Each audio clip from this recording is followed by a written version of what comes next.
Itong si Department of Public Works and Highways Secretary Dizon ay iginit na dapat na bukas sa publiko yung restitution process na may kaugnayan sa flood control scandal at nanindigan din na dapat magtiwala sa ombudsman para naman dito sa pagkaso at iba pang mga hakbang laban sa mga tinaguriang big fish dyan sa naturang anomalya. May balita si Bomboy Isa Cotoner.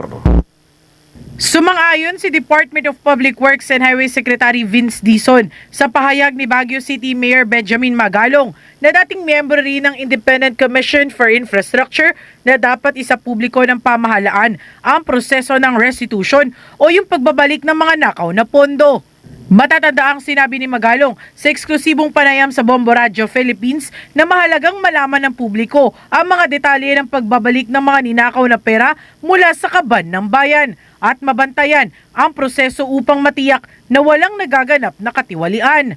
Ayon kay Dizon, nararapat lamang na maging bukas ang pamahalaan sa prosesong ito at naniniwala siyang gagawin naman ito ng Department of Justice upang maipaliwanag sa publiko ang batayan at paraan ng pagbabalik ng mga nakaw na pondo.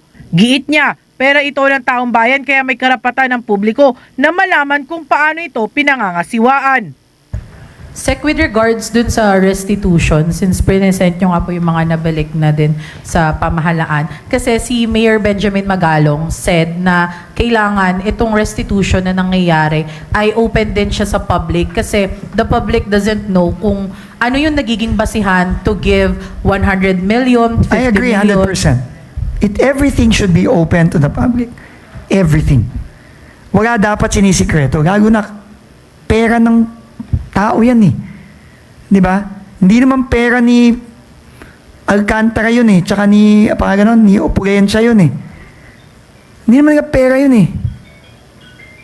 Di ba? Pera yun din ng tao eh. Pera nating lahat yun eh. So dapat talaga open. I agree with him. And I think yun naman ang gagawin ng DOJ. I'm sure. Yun ang gagawin nila. Hanggang kahapon, umabot na sa mahigit 220 million ang naibalik ng dating DPWH engineer na si Henry Alcantara at dating regional director na si Geraldo Polencia sa Department of Justice bilang bahagi ng kanilang aplikasyon na maging state witness. Samantala, nanawagan naman si Dizon sa publiko na patuloy na magtiwala sa Office of the Ombudsman sa pag-usad ng mga kaso at sa pag-aresto sa mga tinaguriang big fish na sangkot sa malawakang katiwalian kaugnay ng flood control projects. Anya, may sinusunod kasi na legal na proseso sa pagsasampa ng kaso. Ito ang tugon ni Dizon sa mga kritisismo na tila wala pang napapanagot o nakukulong na malalaking personalidad. Ayon pa sa kanya, kabilang sa unang batch na kinasuhan ng ombudsman ang mga itinuturing na big fish gaya ni na dating Congressman Zaldico at contractor na si Sara Diskaya na umano'y may mahalagang papel sa malawakang korupsyon sa flood control projects. Well, may proseso tayo, hindi ba? Magpa-file sa ombudsman magpa-file sa korte.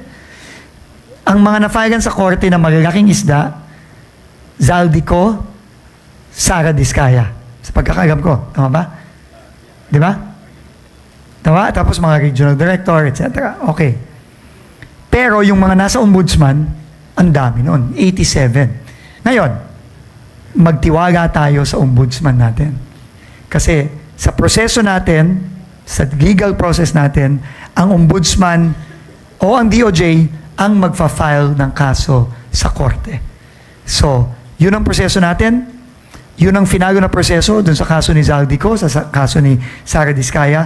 Yun din ang susunding proseso ng ombudsman dun sa mga 87 na mga pangalan na nasa ombudsman na. So magtiwala po tayo sa ombudsman natin. Mula sa lungsod ng Maynila, ito si Bombo Isa Cotoner and this is Bombo Radio Philippines, the #1 and most trusted source of news and information. Basta Radio, Bombo! For the most trusted source of news and information, visit our website at www.bomboradio.com. Follow us on Bombo Radio mobile app, Facebook, YouTube, TikTok, and X, formerly Twitter.